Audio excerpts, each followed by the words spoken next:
Ang pretty-pretty niya. Natural. Walang halong kemikal. Hindi, wow. Maria Morena! Yes FM! Yes, friend! Para sa mga wala pang pambayad ng kuryente, i-ready nyo na ang mga flashlights ninyo, ah. Charot! Magandang tanghali, kasama na si Maria Morena at kaway-kaway sa mga yes friend natin na pag ganitong oras nga naman, pagkatapos man ng halian, natutulog. Pero alam nyo ba, yes friend, may dahilan kung bakit natutulog after kumain. Yung iba natutulog para magpahinga. Yung iba naman ay natutulog para makapanaginip ng numero na itataya sa loto. Oo. Diba? Yun yung mga ganong klase ng tao. Hindi nila kailangan ng pera. Ay, hindi nila kailangan ng pahinga. Pera ang kailangan nila. O, diba? Oy, naku, may mga kilala talaga ako ganyan. Wait lang, i-dip lang ako saglit. Sabi ko, wag na. Ilang minuto na lang.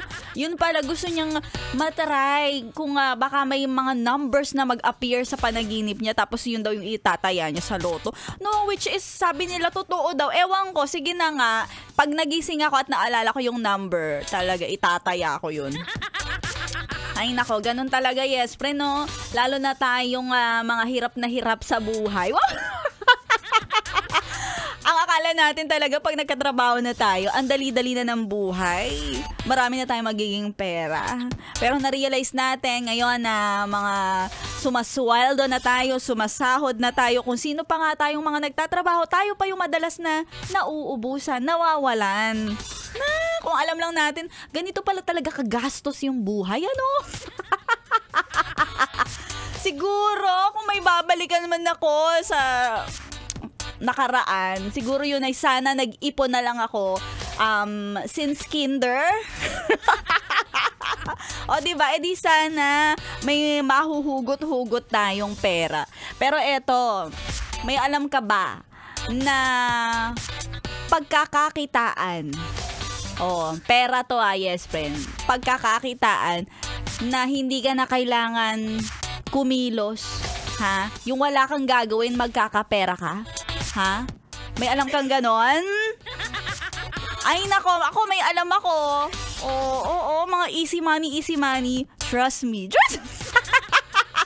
Dahil si Maria Morena, meron ako sa iyong recommendation, suggestion. Dahil dito sa Yes FM, ang gagawin mo lang makinig at magpalista. Pwedeng-pwede ka nang manalo ng 1,000 pisong papremyo sa ating Pera-Pera Lang promo! Pera! Ayan, mga yes friend, pera-pera lang yan sa lahat ng mga hindi pa nagpapalista at narinig itong ating anunsyo tungkol sa pera-pera lang yan. Ganito na, ang gawin mo ay mag-follow, visit our Facebook page, Yes FM Manila. Ayan, kapag nakita mo yan, yes friend, alam mo na ha, ang gagawin mo ay magpalista. Tapos abang-abang ka lang, tuto ka lang dito sa 101.1 Yes FM para ikaw ay manalo katulad ni Kuya Gary Urian. Ayan, magpapalista na yan. Syempre, mukhang pera yan. At tuloy-tuloy mo lang ang pagkituta. Kasama pa rin si Maria Morena. Dito lang yan sa 101.1 Yes FM.